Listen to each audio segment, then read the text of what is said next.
Oke, baik. Kita masuk ke tahapan ketiga, proses praktikum modul ke-6 ini, yang akan melakukan penentuan jalur jaringan listrik optimal. Nah, di sini pertama-tama kita masukkan dulu seluruh data. Nah, di sini data yang dipakai itu yang listrik EBT. Nah, di sini kan ada 6 data. Kita masukkan dulu semuanya. Yang pertama di sini ada polusi udara. Terus yang kedua itu ada batas administrasi. Yang ketiga ada ke tingkat bahaya. Yang keempat ada ke jalan. Kelima ada, nah ini target dari apa ke jaringan-jaringan listriknya.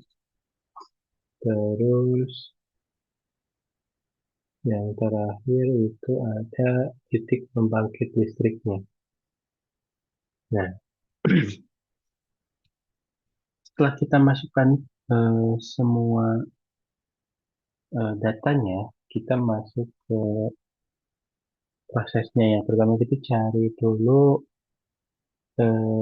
tools yang bernama Euclidean Distance. Kita Dean, oh Dean. Nah, kita pilih yang spatial analysis ini.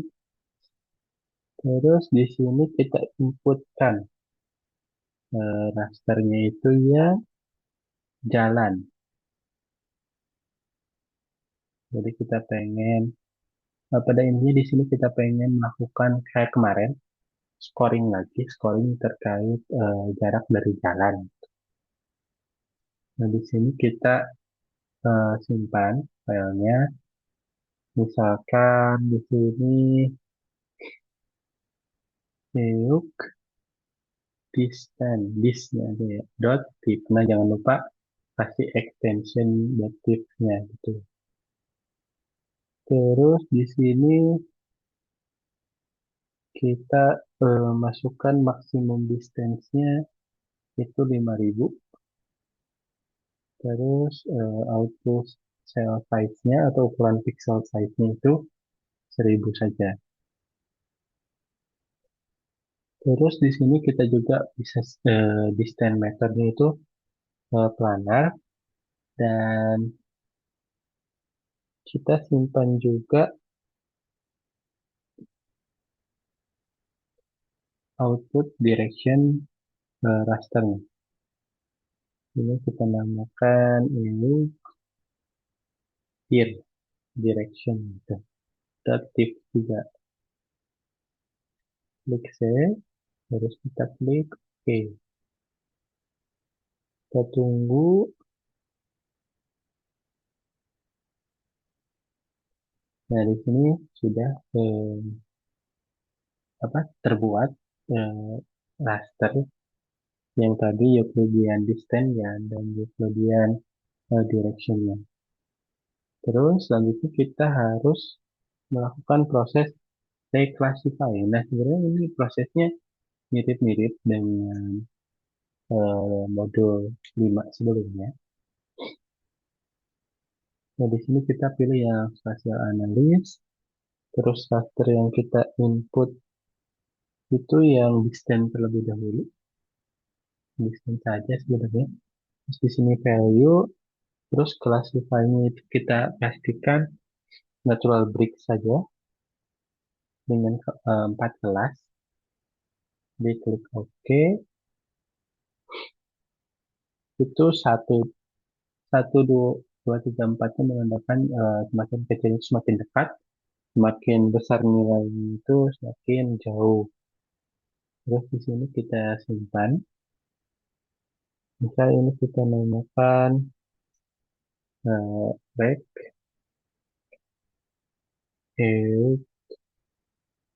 this dot tip. Nah, jangan lupa dot tipnya. Klik OK. Nah, di sini sudah tercipta nih si raster yang sudah direclassify. Nah, kita selanjutnya bakal melakukan reclassify juga untuk data yang sekarang itu data polusi udara, airflow. Nah, ini sama, ini juga kita classify jadi 4 kelas pakai natural bricks. Klik OK saja kalau sudah. Terus di sini kita simpan juga. Save airflow dot gif. Klik save, terus kita klik OK. Nah, di sini sudah tercipta raster yang sudah dilepas untuk polusi udara. Nah, di sini menandakan 1, 2, 3 itu semakin, kalau satu itu tuh di sini sangat tinggi, kalau 4 itu tuh sangat rendah gitu. Sesuai yang ada di modul. Nah, selanjutnya kita lakukan reclassify untuk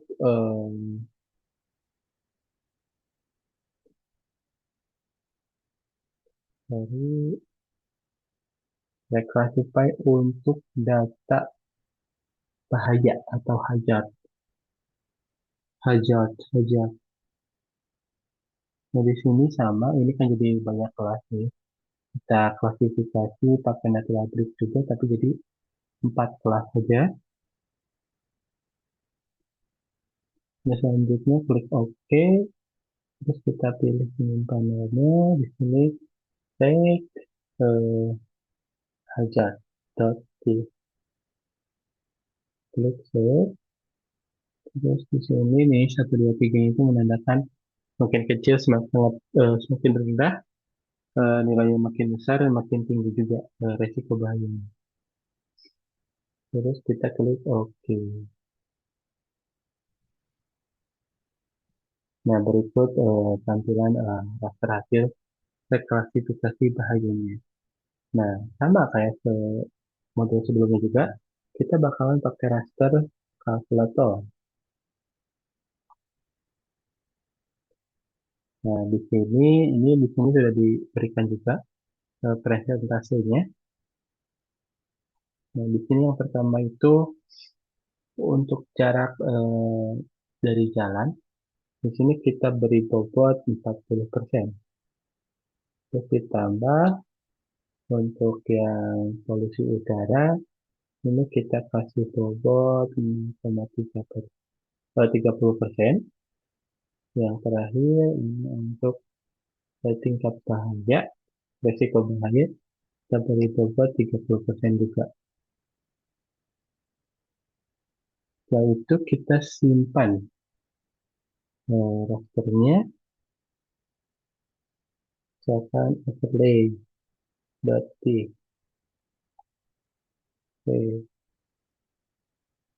Klik OK.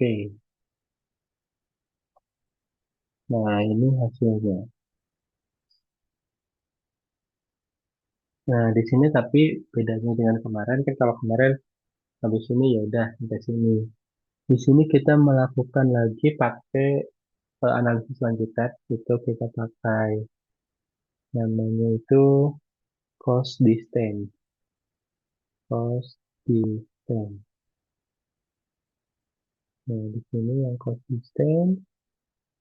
Terus di sini kita inputkannya itu apa?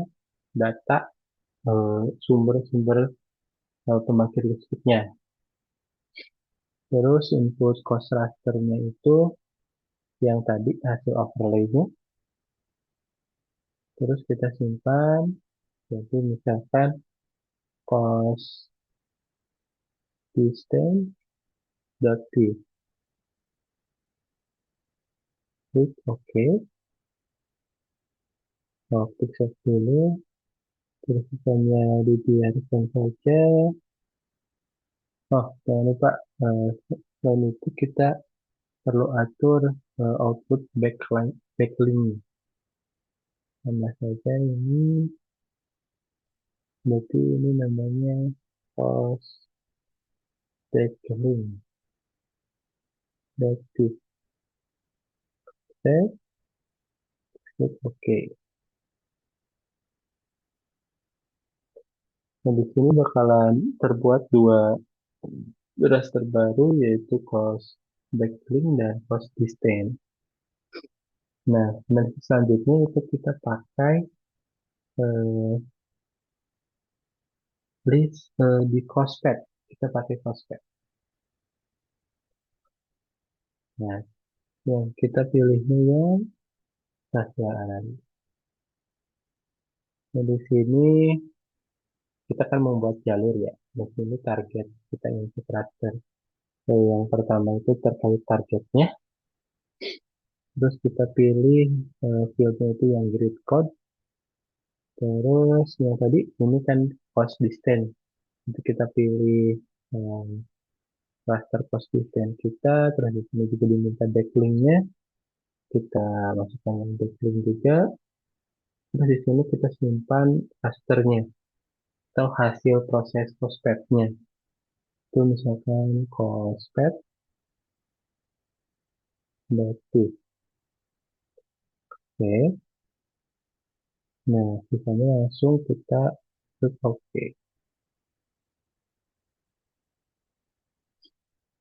Ini bisa kita tunggu beberapa saat.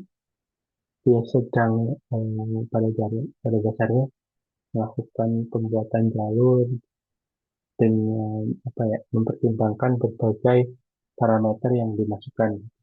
Jadi berbobot lah. Gitu. Nah, di sini kalau ingin terlihat nanti kita matikan dulu layer-layer yang lain.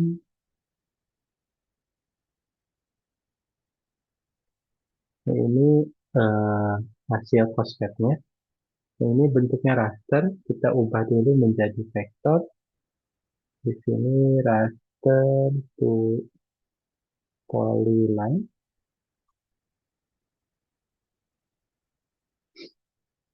Kita masukkan rasternya yang prospek. Di sini value terus kita simpan. Misalkan di sini poly poly prospek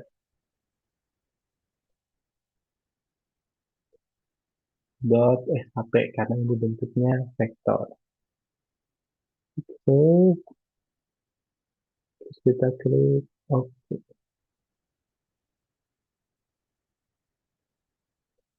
Tunggu, ini sedang vektorisasi. Nah, ini hasil akhir dari proses pembuatan jalur apa tadi? Jalur listrik yang optimal gitu.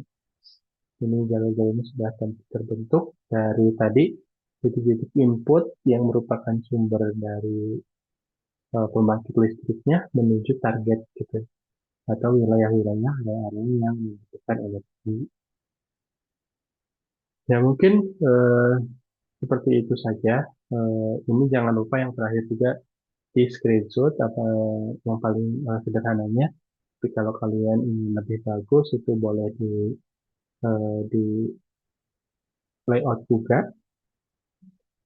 Nah, sampai sini untuk praktikum modul ke-6 sekaligus menutup rangkaian praktikum kita di eh, praktikum tahun 2025 ini dan 6 modul, ini modul terakhir. Kami selaku asisten mohon maaf apabila ada kekurangan atau kesalahan dari kami. Sekian dari kami, semoga bermanfaat apa yang telah kami sampaikan dan kalian juga dapat memahami proses-proses yang telah kalian eh, lakukan gitu. Nah, mungkin di sini kita bahas sedikit terkait tugasnya itu. Yang tadi ada intinya, kalian tampilkan hasil-hasil di akhir tadi kan ada yang eh, network dataset, ada ada terlihat tuh apa, rangkaian seperti jalur-jalur lah networknya gitu. Terus kalau yang kedua itu tuh yang pemadam kebakaran itu kan ada tadi rute-rutenya itu ditampilkan dan jangan lupa ada keterangan rutenya juga gitu. Terus yang terakhir tadi jalur listrik yang optimal juga tadi tampilan tadi harus ditampilkan gitu. Terus untuk proses analisisnya itu untuk bagian kedua yang rute terlibat pada tahu pemadam kebakaran, jarak terjauh dan jarak terdekat itu ditunjukkan oleh rute yang mana saja dan berapa jaraknya gitu. Terus kalian juga bisa analisis lebih lanjut, elaborasi lebih lanjut. Terus untuk bagian ketiga itu ada berapa pet dari jalur yang terbentuk, berapa panjang dalam meter, jalur yang terpanjang dan terpendek terbentuk, dan mengapa dapat terbentuk jalur tersebut gitu. Terus jelaskan konsep dasar dari proses facility analysis. Nah, bagaimana analisis ini itu dapat digunakan untuk menentukan jalur tercepat, khususnya untuk kasus kedua tadi. Gitu. Terus bandingkan juga antara root analysis dengan dan service area analysis. Kapan kita menggunakan kedua metode tadi, root analysis kita digunakan untuk apa, service area analysis digunakan untuk apa. Itu mungkin jadi bahan untuk analisis kalian untuk modul 6 ini. Sekian dari kami, terima kasih.